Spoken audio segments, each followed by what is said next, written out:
Economics अर्थ channel पर आप सभी दर्शकों का हार्दिक स्वागत है। आज के इस वीडियो में हम लोग ब्याज के आधुनिक सिद्धांत मॉडर्न थियरी ऑफ इंटरेस्ट का अध्ययन करेंगे। इसके पहले हमने ब्याज दर के 3 सिद्धांत पढ़े हैं। प्रारंभिक सिद्धांत क्लासिकल सिद्धांत था, बचत निवेश सिद्धांत। दूसरा था नियो क्लासिकल, जिसको हम लोग उधार दे कोष सिद्धांत कहते हैं, लोनेबल फंड्स थियरी। और तीसरा था केन्स का सिद्धांत, लिक्विडिटी प्रेफरेंस थियरी। केन्स और क्लासिकल अर्थशास्त्रियों के जो विचार थे वो एक तरह से उनके जो अप्रोच हैं वो अलग अलग थे। और क्लासिकल अर्थशास्त्र में या क्लासिकल सिद्धांत में ब्याज के वास्तविक तत्वों पर बल दिए गए थे। बचत और निवेश के माध्यम से ब्याज दरों का निर्धारण किया गया था, और ये दोनों तत्व जो थे वो वास्तविक तत्व थे। दूसरी ओर केन्स का सिद्धांत जो था वो मौद्रिक तत्वों पर बल देता था, और मुद्रा की मात्रा और लिक्विडिटी प्रेफरेंस या तरलता अधिमान की मांग के माध्यम से वहाँ ब्याज दर का निर्धारण किया गया था। जो नियो क्लासिकल है सिद्धांत, उधार दे कोष सिद्धांत, उसमें यद्यपि वास्तविक तत्वों जैसे बचत और निवेश और मौद्रिक तत्वों उधार दे कोष की जो पूर्ति थी, जिसमें उन्होंने बैंक क्रेडिट और होल्डिंग डिसहोल्डिंग आदि को सम्मिलित किया था, उससे मौद्रिक तत्वों का भी समावेश हुआ था। लेकिन वो सिद्धांत एक देश से अपने आप में पूर्णता नहीं ला पाया था।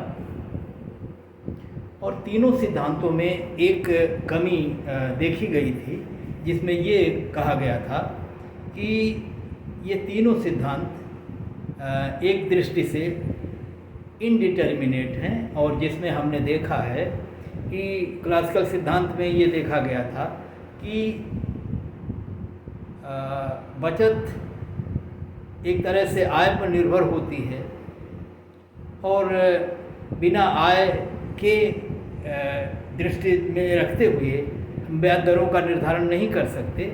और क्योंकि वहाँ पर आय को सम्मिलित नहीं किया गया था, इसलिए कहा गया कि वो बिना ब्याज दर के आय का निर्धारण नहीं संभव, बिना आय के ब्याज दर का निर्धारण संभव नहीं है।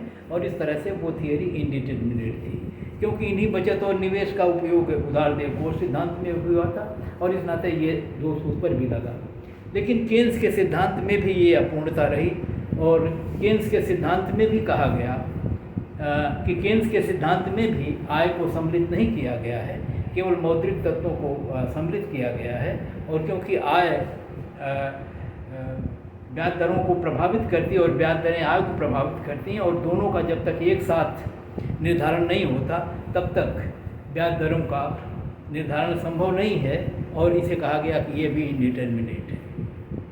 जो इन सारे तथ्यों को क्लासिकल अर्थशास्त्र से लेकर केन्स तक के सारे तत्वों को ध्यान में रखते हुए कुछ आधुनिक अर्थशास्त्रियों ने इन सारे सिद्धांतों को एक तरह से समन्वित या कोऑर्डिनेट करने का प्रयास किया।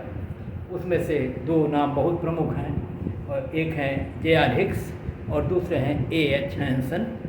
और इस सिद्धांत को हम लोग हिक्स हैंसन कोऑर्डिनेशन के नाम से भी जानते हैं, हिक्स हैंसन समन्वय, जिसका मतलब ये हुआ कि हिक्स और हैंसन ने क्लासिकल और केन्सीय सिद्धांत को एक में इस रूप में समन्वित किया कि ये सिद्धांत पूर्ण बन गया और डिटर्मिनेट बन गया। और इस सिद्धांत में आय और ब्याज दर का निर्धारण एक साथ संभव हुआ, और इस सिद्धांत में वास्तविक तत्वों या जो वास्तविक क्षेत्र है या जो आप कह सकते हैं प्रोडक्ट मार्केट है, उसमें भी इक्विलिब्रियम हुई, और साथ ही साथ मनी मार्केट में भी इक्विलिब्रियम हुई, जिसमें ब्याज दरें और आय दोनों एक साथ निर्धारित हुई। तो इस रूप में ये जो ब्याज दर का आधुनिक सिद्धांत है, ये एक तरह से बहुत ही महत्वपूर्ण योगदान हिक्स हैंसन का है। और इसी सिद्धांत पर या इसी सिद्धांत के आधार पर या इसी टूल्स का उपयोग करके पीछे हम लोग राष्ट्रीय आय के संदर्भ में ISLM वक्र मॉडल पढ़ चुके हैं। हमने जहाँ एग्रीगेट डिमांड कर्व पढ़ा है, वहाँ पर IS और LM मॉडल का प्रयोग करके हमने संपूर्ण अर्थव्यवस्था के लिए जनरल इक्विलिब्रियम प्राप्त करने का प्रयास किया है। तो उस दृष्टि से ये सिद्धांत ब्याज दर का जो है आर्थिक जगत में एक कहा जा सकता है कि एक क्रांतिकारी योगदान है। तो अब हम प्रारंभ करते हैं इस सिद्धांत को। इस सिद्धांत में हम पहले केन्स के सिद्धांत क्लासिकल सिद्धांत का जो बचत विनियोग सिद्धांत है, बचत निवेश सिद्धांत है, उसका हम उपयोग करके एक नए वक्र को प्राप्त करने का प्रयास करते हैं, जिसे हम लोग IS वक्र के नाम से जानते हैं। तो हमने एक चित्र यहाँ बनाया हुआ है। इसके पहले हम आपको बता दें कि क्लासिकल अर्थशास्त्र में जब हमने देखा था कि ये जो ब्याज दरें निर्धारित होती हैं, ये निवेश और बचत ये दोनों के संतुलन के माध्यम से निर्धारित होती हैं। यहाँ पर ये कहा गया कि ये जो बचतें हैं ये आय के फलन होती हैं, आय पर निर्भर होती हैं। इसलिए इस संतुलन में जो बचत है, उस बचत पर आय का एक स्तर भी है, अर्थात जो बचत की मात्रा है वो आय के किसी एक स्तर से संबंधित है। इस प्रकार बचत और निवेश के जो संतुलन है और उस पर जो ब्याज दर है, जैसे ये ब्याज दर निर्धारित हुई और ये बचत निवेश की मात्रा है जिस पर बचत निवेश बराबर है, ये ब्याज की दर है। और इस ब्याज दर पर जब बचत S है तो इस बचत का एक आय भी है, जिस आय का वो अंश है बचत। तो यदि हम इस आय को प्राप्त कर लें, देख लें कि जब इतनी बचत है तो आय कितनी है, तो हम इस ब्याज की दर और इस आय को संबंधित कर सकते हैं कि जब बचत निवेश बराबर हैं तब ब्याज दर R1 है और आय Y1 है। जब बचतें पता हों तो आय पता हो जाएगी, क्योंकि बचत और आय के संबंध होते हैं। हम लोग जानते हैं कि बचत आय पर निर्भर है। जैसे जब आप लिखते हैं कि S = तो कुछ आगे लिखते हैं कि कितना आगे, तो इस प्रकार से बचत के फंक्शन को लिखा जाता है और उसे प्राप्त किया जा सकता है। ये फंक्शन आप Y है, वहाँ जानबूझ के हम फंक्शन नहीं लिख रहे हैं ताकि आप वहाँ न भटकें। मतलब हम ये बता रहे हैं कि जब आय पता होगी तो आय का एक फलन यस होती, इस नाते यस ज्ञात हो जाएगा। और इस तरह से ब्याज बचत के प्रत्येक स्तर पर आय को ज्ञात किया जा सकता है। और इस प्रकार जो बचत और निवेश का संतुलन है, उस पर जो ब्याज दर है, उस ब्याज दर से संबंधित जो बचत है, उस बचत से संबंधित जो आय का स्तर है वो ज्ञात किया जा सकता है। और तब हम कह सकते हैं, जैसे हम ये कहें अगर कि इस बिंदु पर 500 बचत है और 500 ही निवेश है। अब आप कोई कहे आपसे कि तब आय कितनी थी, और अगर आप ये कह दें कि आय जब 2000 थी और लोग इस आय का 20% बचाते थे, 25% बचाते थे, तो वैसी स्थिति में आप कह सकते हैं कि 2000 का 25% जो है 1/4 जो 500 होता है। जब बचत 500 होगी तो आय 2000 होगी। और अब हम कह सकते हैं कि जब ब्याज दर R1 होगी, मान लीजिए हम ये कहते हैं ब्याज की दर 5% है, तो जब ब्याज की दर 5% है तो बचत 500 होगी और आय जो है वो 2000 होगी। तो इस प्रकार से आय के स्तर को ज्ञात किया जा सकता है। और हम जब बचत के फलन बनाएंगे तो लिख सकते हैं कि जब बचत 500 है तो आय 2000 है। जैसे अगर ये देखिए, ये हमने बचत का ये फंक्शन खींचा हुआ है, इस पर हम कह सकते हैं कि इस फलन पर बचत है 500 और आय है 2000। तो एक तरफ बचत लिखते हैं, दूसरी तरफ आय लिखते हैं। तो इस प्रकार बचत और बचत होती हैं। तो ये देखिए निवेश का फंक्शन है, निवेश का कर्व है जो ऊपर से नीचे गिरता हुआ होता है। ये बचत के फलन है जो नीचे से ऊपर बढ़ते हुए होते हैं। यहाँ पर हमने बचत के ढेर सारे फलन खींचे हैं और अगर पूर्व जो हमारा प्रारंभिक फलन हम S1Y1 लें तो आगे के जो फलन हैं वो क्योंकि दाईं तरफ बढ़ते जा रहे हैं, जो बता रहे हैं कि इस पर बचतें बढ़ती जा रही, बचत नीचे दिखाई गई है और बचतें बढ़ती हैं तभी बढ़ेंगी जब आय बढ़ेगी। इसका मतलब क्योंकि आय और बचत धनात्मक रूप से संबंधित होती हैं, तो ये कहा गया कि अगर आय बढ़े तो ये जो बचत का फलन है S1Y1 ये दाईं तरफ आगे बढ़ता जाएगा और आय बढ़ा करके हमने इस तरह से 5 बचत के फलन खींचे हैं। इस बचत फलन पर एक तरफ बचत लिखी हुई है और दूसरी तरफ आय का स्तर लिखा हुआ है। इसका अर्थ ये हो रहा है कि जब इस फलन पर जब बचत S1 है तो आय Y1 है। वैसे ही जब हम कह रहे थे कि बचत जब 500 है तो आय 2000 है, अगले पर बचत भी बढ़ जाती है, आय भी बढ़ जाती है और इस प्रकार से ये जब बचत S2 है तो आय Y2 है, जब बचत S3 है तो आय Y3 है। इस प्रकार से हमने कई बचत फलन खींचे हैं और उत्तरोत्तर जो दाईं तरफ बढ़ते हुए बचत फलन हैं उस पर आय के स्तर बढ़ते जा रहे हैं। इस फलन इस पर नीचे जो है बचत और निवेश दिखाए गए हैं वो X अक्ष पर और Y अक्ष पर ब्याज की दरें हैं। आय यहाँ लिखी हुई है, आय Y1 है, आय Y2 है, आय Y3 है और ये क्रमशः बढ़ती हुई, अर्थात Y1 कम है और अगले वाली आय क्रमशः उनसे बढ़ती हुई है। और इन सभी वक्रों पर वहाँ पे संतुलन होगा, ब्याज दर वहाँ निर्धारित होगी जहाँ I और S बराबर होंगे और ये संतुलन के बिंदु देखिए R1, R2, R3, R4, R5 हैं, जो ये बता रहे हैं कि जब ब्याज दर है I5 तो इस R1 बिंदु पर आय का स्तर है Y1 और बचत का स्तर है S1, जो यहाँ खींच कर अगर हम लाइन खींचते तो नीचे उस मात्रा को दिखाया जा सकता है बचत कितनी है। तो इस प्रकार से प्रत्येक बिंदु पर एक ब्याज का स्तर दर है और एक आय का स्तर है और एक बचत का स्तर है। हमको आय का स्तर और ब्याज का स्तर निकालना है और यदि हम इसको निकालें तो हम इसको इसके नीचे वाले दूसरे चित्र में देख सकते हैं। ये फिगर 1 है या A है फिगर, ये B फिगर है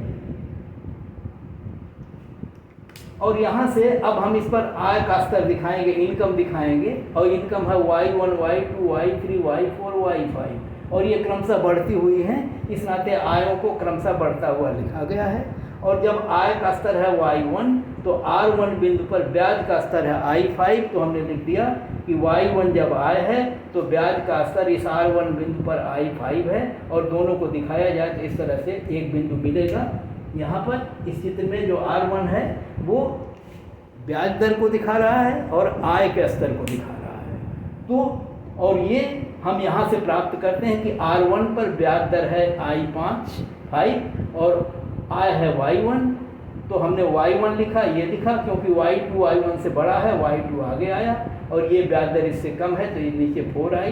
तो इस प्रकार से सभी बिंदुओं से संबंधित जो ब्याज की दरें हैं और जो आय का स्तर है उनको संबंधित करके ये सभी बिंदु हम इस चित्र में प्राप्त कर सकते हैं। और इन सभी बिंदुओं को जब मिलाएंगे तो एक वक्र हमें मिलेगा।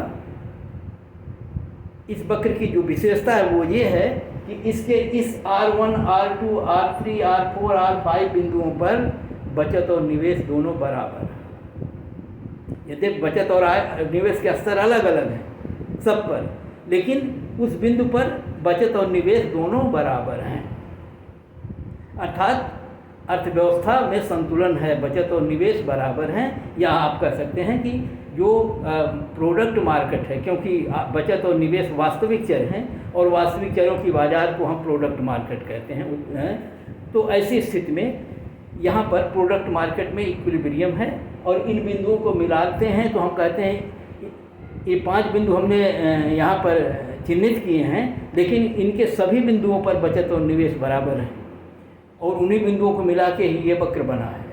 और इसी नाते इस वक्र को IS कहते हैं, जिसका मतलब है कि इस वक्र पर I = S, बचत और निवेश इस वक्र पर बराबर हैं और इस वक्र के प्रत्येक बिंदु पर प्रोडक्ट मार्केट में इक्विलिब्रियम है। और इस प्रकार से हम अपने बचत और निवेश के संतुलन के माध्यम से जो क्लासिकल अर्थशास्त्र में ब्याज दर को निर्धारित करती थी, उनके माध्यम से हमने एक नया वक्र प्राप्त किया और इसको हम IS वक्र कहते हैं। और ये IS वक्र ऊपर से नीचे दाईं तरफ गिरता हुआ होता है और ये स्थिति हमने यहाँ से प्राप्त करी है, क्योंकि ये निवेश का कर्व ऊपर से नीचे गिरता है। वहाँ हम पढ़ चुके हैं ब्याज दर और निवेश में विलोम संबंध होता है, ब्याज दरों के गिरने पर निवेश बढ़ता है, इस नाते ये वक्र ऊपर से नीचे है। और इस वक्र के ऊपर से नीचे आने के कारण ही इनके संतुलन बिंदु में भी क्रमशः ब्याज दर और आय के जो संबंध बताते हैं वो वक्र ऊपर से नीचे गिरता हुआ है। अब आइए केन्स के थियरी पर, जिसमें हम ब्याज दरों को जब निर्धारित करते थे तो वहाँ पर तरलता की मांग और मुद्रा की मात्रा के संतुलन के आधार पर ब्याज का दर निर्धारण होता था। वैसी स्थिति में एक वक्र हमको मिलता था लिक्विडिटी प्रेफरेंस का कर्व, जो तरलता की मांग को दिखाता। मान लीजिए ये वक्र है L1 Y1, ये ऊपर से नीचे गिरता हुआ होता था। और अगर आप देखने का प्रयास करें तो मैं आपको फिर दिखा दूं। ये देखिए, ऐसे ये लिक्विडिटी प्रेफरेंस का वक्र होता था, ये मुद्रा की मात्रा का वक्र होता था, ये ब्याज दर निर्धारित होती थी। यहाँ से इस पर तरलता की मांग, ये मुद्रा की मात्रा और तरलता की मांग दोनों बराबर होती थी और ये ब्याज दर निर्धारित होती थी। तो इस ब्याज दर पर अर्थव्यवस्था में या संतुलन है मुद्रा बाजार में, क्योंकि मुद्रा की मांग और मुद्रा की पीठ दोनों बराबर है। यहाँ पर भी आपको ध्यान दिला दें कि इस LP के दो खंड थे। एक तो आपने कहा था कि ये एक लेन देन मांग है, ट्रांजैक्शंस मांग है, एक प्रीकॉशनरी डिमांड होती है और एक जो है स्पेकुलेटिव डिमांड होती है।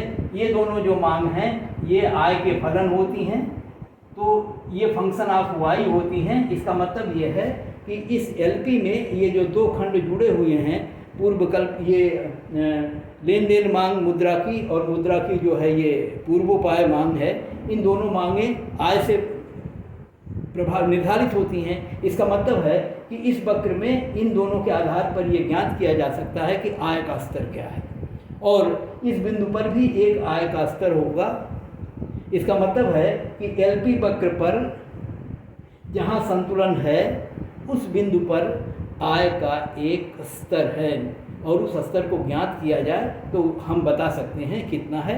जैसे हम ये कह सकते हैं कि जब ब्याज दर इतनी है और जब मुद्रा की मांग और मुद्रा की पूर्ति बराबर है, उस समय अर्थव्यवस्था की कुल आय इतनी है। और जब ऐसा हो तो हम कह सकते हैं कि जब ये वक्र लिक्विडिटी प्रेफरेंस का वक्र ये है तो संतुलन बिंदु पर आय का स्तर ये है। तो इस वक्र में हम वही दिखा रहे हैं कि ये लिक्विडिटी प्रेफरेंस का वक्र है, जो ये दिखा रहा है कि जब ये वक्र L1 का रूप जब लेता है, जिसमें तीनों मांगों का जो भी है वो है, उस समय आय का स्तर Y1 है। जैसे यहाँ पर देख रहे थे जब बचत इतना है तो आय का स्तर इतना है, वैसे यहाँ देख रहे हैं जब लिक्विडिटी प्रेफरेंस की मांग इतनी है तो आय का स्तर इतना है, Y1 है। और इसी प्रकार विभिन्न, अगर हम इसको लिक्विडिटी प्रेफरेंस के वक्र को और ऊपर बढ़ाएं, विवर्तित करके कई वक्र बनाएं, तो इस तरह से ढेर सारे वक्र खींचे जा सकते हैं। और ये वक्र जो है आय के बढ़ने के साथ ऊपर बढ़ेगा, क्योंकि जब आय बढ़ेगी तो जो दोनों पहले कारक हैं मुद्रा के तरलता मांग के, ट्रांजैक्शन मोटिव और वो दूसरी मोटिव, उसके कारण जो है ये वक्र ऊपर उठ जाएगा, क्योंकि आय के मुद्रा की उसी मात्रा पर जो है इनकी मांग जो है मुद्रा की मांग बढ़ जाएगी और वक्र ऊपर जाएगा। तो जैसे जैसे ये वक्र ऊपर जाएगा तो ये 5 वक्र हमने खींचे हैं ताकि ये हम इसके माध्यम से एक नए वक्र को प्राप्त कर सकें, जिसमें हम ब्याज दर और आय के संबंध को देखें उस समय जब मुद्रा की मांग और मुद्रा की पूर्ति दोनों संतुलन की स्थिति में हैं। तो यहाँ पर ये डिमांड और सप्लाई है मुद्रा की। मुद्रा की मांग का मतलब है तरलता की मांग और मुद्रा की सप्लाई का मतलब है मुद्रा की मात्रा, क्योंकि केन्सी विश्लेषण अल्पकालिक है, इस नाते मुद्रा की मात्रा ही मुद्रा की पूर्ति होती है। तो इस प्रकार से मुद्रा की मात्रा तो स्थिर है, इस पर 5 बिंदु संतुलन के हैं, R1, R2, R3, और इन पांचों बिंदुओं पर ब्याज के स्तर I1, I2, I3, I4, I5 हैं।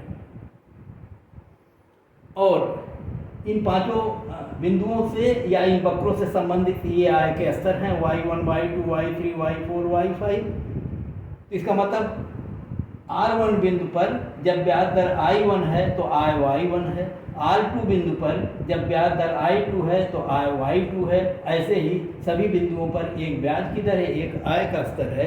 और इसके निचले वाले पैनल में इसको जब हम देखेंगे, मान लीजिए अगर चित्र C है और ये चित्र D है, तो ऐसी स्थिति में अब की बार यहाँ पर आय होगी और यहाँ पे ब्याज दर होगी। ब्याज दर तो यही ले ली जाएगी, जब I1 है तो आय Y1 है, Y1 हो गई, क्योंकि ऊपर वाली आय बढ़ती गई है, इस नाते ये Y2, Y3, Y4 आगे आएंगे, और जैसे जैसे ब्याज की दरें बढ़ेंगी वैसे वैसे आय के स्तर बढ़ेंगे। और इन बिंदुओं पर मुद्रा की पूर्ति ये और मुद्रा की मांग ये बराबर है। इस बिंदु पर भी दोनों बराबर हैं, इस बिंदु पर भी दोनों बराबर, इस बिंदु पर भी, इस बिंदु पर, अर्थात तरलता की मांग और मुद्रा की मात्रा या मुद्रा की पूर्ति दोनों इन पांचों बिंदुओं पर R1 से लेकर R5 तक संतुलन की स्थिति है। और जब संतुलन की स्थिति है तो कहा जाएगा मुद्रा बाजार में संतुलन है, क्योंकि मुद्रा की मांग और मुद्रा की पूर्ति दोनों बराबर हैं। और इन्हीं पांचों बिंदुओं के आधार पर हमने ब्याज दर और आय के मध्य संबंध खींचे हैं। तो और उन संबंधों को जब हम देखते हैं तो ये संबंध जब ब्याज दर I1 है तो Y1 है, जब Y2 है तो Y2, अर्थात जैसे जैसे ब्याज दरें बढ़ेंगी वैसे वैसे आय बढ़ेगी। इसके पहले वाले में इसका उल्टा था, आय बढ़ने पर ब्याज दरें गिरती थी, लेकिन यहाँ पर आय दर बढ़ने पर ब्याज दरें बढ़ेंगी।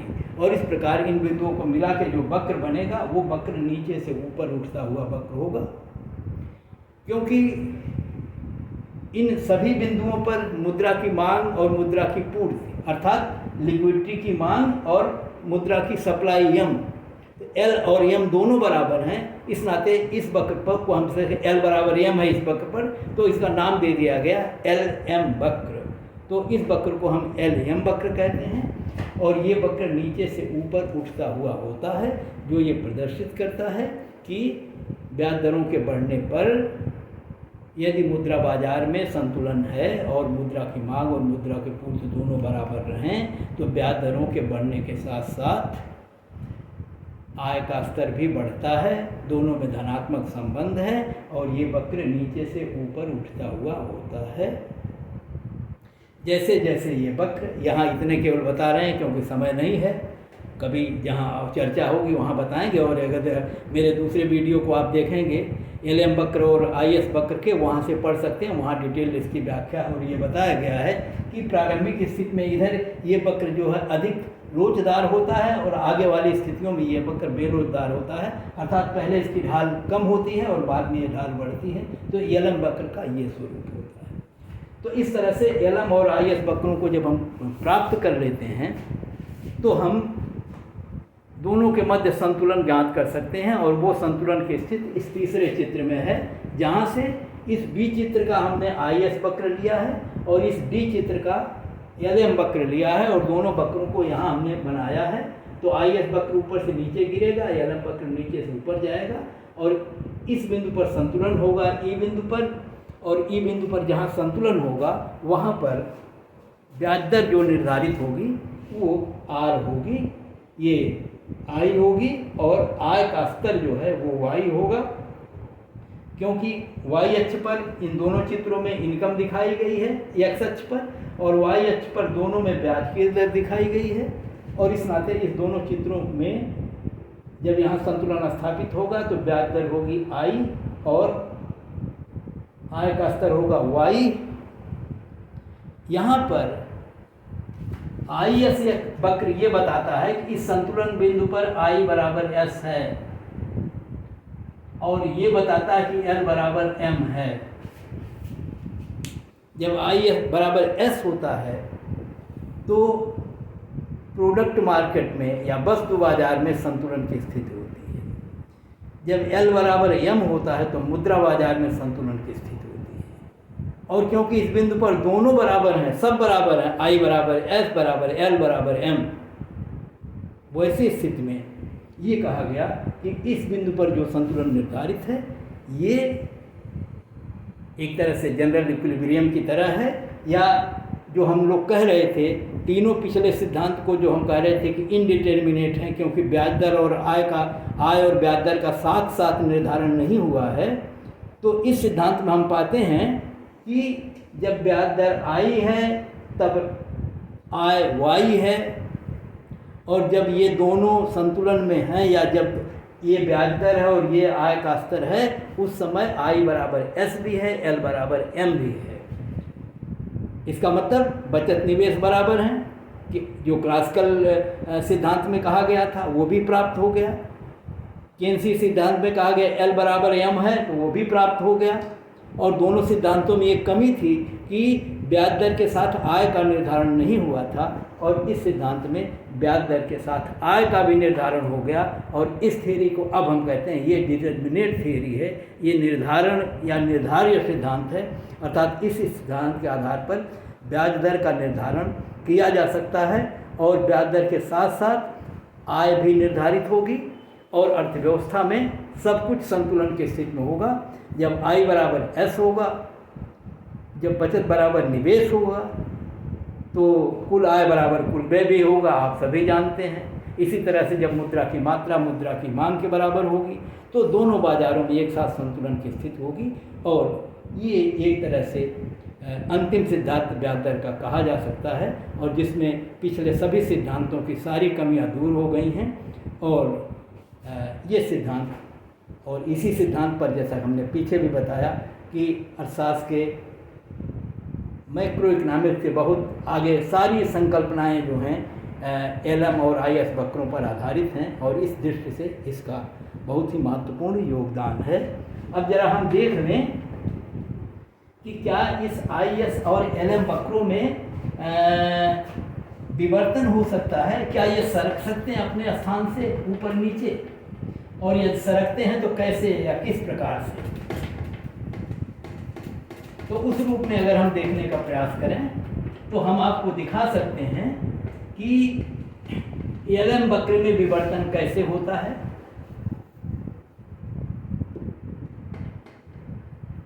जो हम आपको बता रहे हैं कि आईएस और एलएम मॉडल पर ढेर सारे वीडियो मेरे चैनल पर पड़े हुए हैं, तो प्लेलिस्ट पर आप जाइए चैनल के, और मैक्रो इकोनॉमिक्स में नेशनल इनकम देखिए, और नेशनल इनकम में आईएस और एलएम मॉडल पर जितने सारे वीडियोज हैं वहाँ से आप उनको पढ़ सकते हैं, और वहाँ पर बहुत डिटेल्ड व्याख्या है। एक एक वीडियो में एक एक मार्केट की व्याख्या की गई है, और वक्रों की व्याख्या अलग से की गई है, तो उसे और डिटेल आप वहाँ से पढ़ेंगे। मैं आपको यहाँ एक बार इस सिद्धांत में समझा दूँ कि एलएम वक्र में विवर्तन कैसे होता है। तो ये देखिए एलएम वक्र है, ये वक्र है एलएम वक्र, और ये जो कैसे निर्धारित हुआ था ये वक्र ये था, ये लिक्विडिटी प्रेफरेंस का वक्र था, लिक्विडिटी मांग का, ये मुद्रा की पूर्ति का, और ये संतुलन था, और ये ब्याज की दर थी। मान लीजिए यहाँ से अब अगर आप मुद्रा की मात्रा को बढ़ा दें, मान लीजिए मुद्रा की मात्रा को आप बढ़ा दें तो क्या होगा, ब्याज दर क्या होगा, गिर जाएगी। तो अगर मुद्रा की मात्रा बढ़े तो आय के उसी स्तर पर ये जो एलपी वक्र है ये आय के एक स्तर से संबंधित है, और इसी वक्र पर ब्याज की दर गिर जा रही है जब मुद्रा की मात्रा बढ़ रही है, और ब्याज दर बढ़ जा रही है जब मुद्रा की मात्रा को घटा दिया जाता है। ये देखिए 1 से 2 कर दें या 0 कर दें, जब मुद्रा की मात्रा गिराते हैं तो ब्याज दर घट जाती है, बढ़ जाती है, और जब मुद्रा की मात्रा बढ़ाते हैं तो ब्याज दर बढ़ जाती है। उसी वक्र पर बढ़ती है, अर्थात आय का स्तर निश्चित है और उसी के आय के स्तर पर ब्याज दरें गिर जाती हैं या बढ़ जाती हैं। इसका मतलब ये है कि इस एलएम वक्र पर आय का एक स्तर दिखाया हुआ है, इस पर आय होती है इनकम। अगर मुद्रा की मात्रा बढ़े तो ब्याज दरें क्या होंगी, गिर जाएंगी। और ब्याज दरें गिरेंगी आय के उसी स्तर पर। अर्थात मतलब ये अगर आय है तो अगर ये ब्याज दर यहाँ से यहाँ तक है तो ब्याज दर यहाँ आ जाएगी नीचे, और अगर मुद्रा की मात्रा घटाई जाती है तो ब्याज दर चली जाएगी ऊपर। तो जब ब्याज दर ऊपर जाएगी तो ये वक्र ऊपर शिफ्ट हो जाएगा ऐसे, और जब ब्याज दर नीचे ये मुद्रा की मात्रा बढ़ेगी तो ये वक्र नीचे शिफ्ट हो जाएगा। तो इस प्रकार से एलएम वक्र में विवर्तन संभव है, वो वक्र नीचे ऊपर जा सकता है यदि मुद्रा की मात्रा में परिवर्तन हो जाए, कर दिया जाए। और क्योंकि मौद्रिक नीति में मौद्रिक अधिकारी मुद्रा की मात्रा को घटा बढ़ा सकते हैं यदि अर्थव्यवस्था के हित में ऐसा लगता है, तो ये इस वक्र को नीचे ऊपर विवर्तित किया जा सकता है या ऊपर नीचे विवर्तित हो सकते हैं। और जब ये ऊपर नीचे विवर्तित होंगे तो इनका असर ब्याज दरों पर पड़ेगा। ऐसे ही सामान्य तौर पर ये वक्र ऐसे बनते हैं, इधर ये वक्र हॉरिजॉन्टल होगा ऐसे ऐसे ऐसे ऊपर जाता है ऐसे, और जब ये विवर्तित होगा तो मान लीजिए हम तो बता दें कि अगर ये पहले वक्र ऐसे था एलएम वक्र, तो अब शिफ्ट होके ऐसे हो जाएगा जब मुद्रा की पूर्ति में वृद्धि होगी। अगर आईएस वक्र ऐसे बना हुआ था पहले, तो आप देखेंगे कि ये जो परिवर्तन हो जाएगा, पहले जब ब्याज की दरें R1 थी, अब ये ब्याज दरें R0 हो जाएंगी, इस बिंदु से हम इस बिंदु पर जाएंगे, आय का स्तर Y1 से Y2 हो जाएगा यदि एलएम वक्र इधर सरक जाए। तो अगर पीछे सरकेगा तो आय घट जाएगी और ब्याज की दरें भी जो है वो घटने की जगह पे ब्याज दरें बढ़ जाएंगी ऊपर जाने पर इस वक्र के, और आय का स्तर घट जाएगा। तो ये एलएम वक्र का प्रभाव है इसके विवर्तन का। इसी तरह से आईएस वक्र इस तरह का होता है, इस तरह से आईएस वक्र होते हैं। आईएस वक्र में जब विवर्तन होगा तो ये आईएस वक्र ऊपर या नीचे जा सकता है। यहाँ जरा देखिए आईएस वक्र कैसे खींचे थे हम लोगों ने, इस तरह का इन्वेस्टमेंट कर्व था और ये तमाम वक्र थे ऐसे एस एस एस 1 2 3, इस पर आय बढ़ी घटी है इस तरह से। और जिसमें हम ये पाएंगे कि जब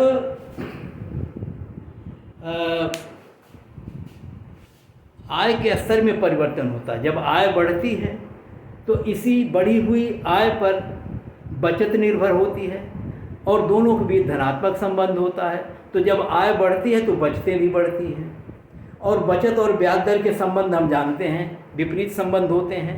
जब बचत बढ़ती है तो ब्याज दरें गिर जाती हैं। तो ऐसी स्थिति में यदि आय के स्तर में वृद्धि हो रही है और उसके फलस्वरूप बचत में वृद्धि हो रही है तो ब्याज दर पर इसका प्रतिकूल प्रभाव पड़ेगा।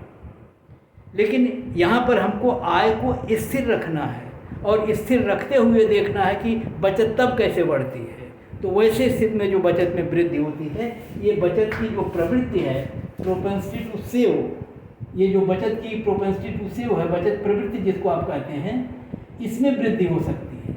अर्थात आय के उसी स्तर पर लोग पहले की तुलना में ज़्यादा बचाना शुरू कर दें या कम बचाना शुरू कर दें, या उपभोग के रूप में अगर हम देखें तो हम कहें लोगों के उपभोग बढ़ जाएं या उपभोग घट जाएं, आय वही रहे तब भी।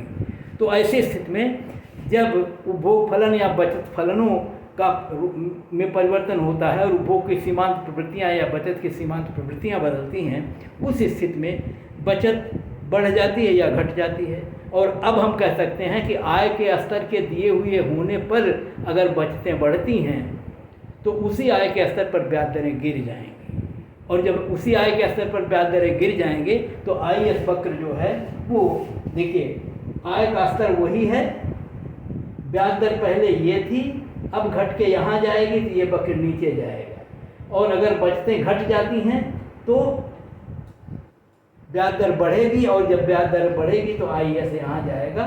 तो इस तरह से आईएस वक्र में भी विवर्तन होगा, और ये विवर्तन बचत प्रवृत्तियों या उपभोग की प्रवृत्तियों में परिवर्तन के माध्यम से होगा।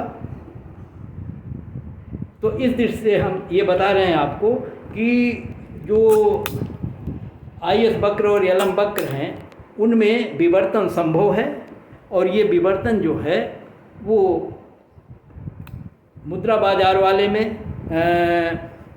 मुद्रा की मात्रा में परिवर्तन के माध्यम से होता है, और वस्तु बाजार में बचतों के प्रवृत्तियों में परिवर्तन होने के कारण ऐसा होता है, और दोनों वक्र में शिफ्टिंग हो सकती है। और जब दोनों वक्र बदलेंगे तो वैसी स्थिति में संतुलन के बिंदु परिवर्तित होंगे। तो अभी तक हम लोग जैसे कह रहे थे कि हमने एक LM वक्र को परिवर्तित किया, हम IS वक्र को भी शिफ्ट करके इस प्रकार से देख सकते हैं कि अगर IS वक्र में इस तरह के परिवर्तन हों तो ब्याज दरें एक बार यहाँ आ जाएंगी, एक बार यहाँ आ जाएंगी। अर्थात जब IS वक्र ऊपर शिफ्ट होगा तो ब्याज दरें बढ़ जाएंगी, जब IS वक्र नीचे शिफ्ट होगा तो ब्याज दरें गिर जाएंगी। और अगर दोनों में साथ साथ परिवर्तन हो तो दोनों वक्र एक साथ भी बना के देखे जा सकते हैं। तो इस प्रकार से जैसे कि इस रूप में ये LM वक्र में दो तरह के वक्र हैं, जिसमें एक विवर्तित हुआ है, ये अगर प्रारंभिक है और ये बाद वाला है।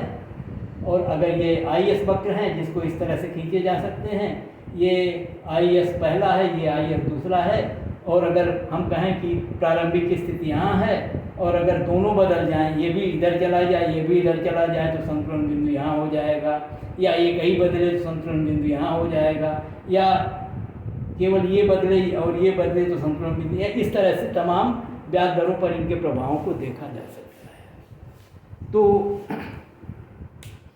आज का ये विश्लेषण यहीं समाप्त करते हैं, और जिसमें आपको हमने ये समझाने का प्रयास किया है कि इस तरह से ये वक्र जो दोनों सिद्धांतों को, क्लासिकल और केन्सीय सिद्धांत, केन्स के सिद्धांत को मिला करके हिग्स और हैंसन ने इनको कोऑर्डिनेट किया, और कोऑर्डिनेट करके एक ब्याज दर का आधुनिक सिद्धांत हमको दिया। और ये सिद्धांत सारी समस्याओं का हल है। वस्तु बाजार में संतुलन, मुद्रा बाजार में संतुलन, दोनों बाजारों में एक साथ संतुलन, आय और ब्याज दर का एक साथ निर्धारण, और जितनी भी सारी समस्याएं थी पिछले सारे सिद्धांतों की सारी कमियां सब समाप्त हो गई। और कहा जा सकता है कि ये ब्याज दर का अंतिम या अल्टीमेट थियरी है, और इस थियरी का उपयोग अर्थशास्त्र के तमाम समस्याओं के संदर्भ में जब हम मौद्रिक नीतियों और जब राजकीय नीतियों का हम सहारा लेते हैं या राजकोषीय नीतियों और मौद्रिक नीतियों का निर्माण करते हैं, तो उन नीतियों में इस सिद्धांत का हम उपयोग करते हैं। तो आज का ये वीडियो यहीं समाप्त करते हैं। अगले चरण में फिर मिलते हैं, और एक वीडियो हम प्रयास करेंगे कि कंपेयर कर दें सारे सिद्धांतों को जितने ब्याज दर के हैं, ताकि आपको सारे सिद्धांतों को समझने में और उनकी तुलना करने में और उनके आधार पर निष्कर्ष निकालने में सुविधा हो। तो समस्त शुभकामनाओं के साथ ये वीडियो हम यहीं समाप्त करते हैं।